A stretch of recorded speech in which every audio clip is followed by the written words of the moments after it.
So yun guys, nandito ako sa block 27 lot 161, yan, Dagat Street ng Pasinaya Prime South. Yun. So ito yung kanilang piso wifi. So sira na siya for almost a month na rin daw.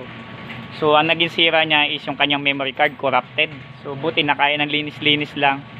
So yun, so usual po ang cause ng corrupted ay power surge. O kaya po minsan yung alikabok, dumi. Ayan, so dapat linisin po natin frequently. Boblower, yung ating box, yung ating board, boblower po natin. O minsan talaga power. Commonly power kasi pag biglang pasok ng kuryente malakas, dahil mahina lang po yung ating voltage nito, nasa 12 volts yung pinaka power and then 5 volts yung board.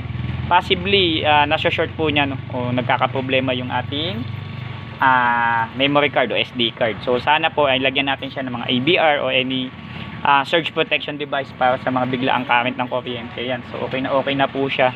So yan po, no. Maraming salamat po sa mga nag-avail ng piso wifi kina Ate Santa Susi at sa Tracy. Magkita-kita po tayo sa susunod na yan. So sa mga taga Pasinaya Prime South, dito po kayo mag wifi, mag-internet, may kasama ng GCash, kompleto na rin po sila.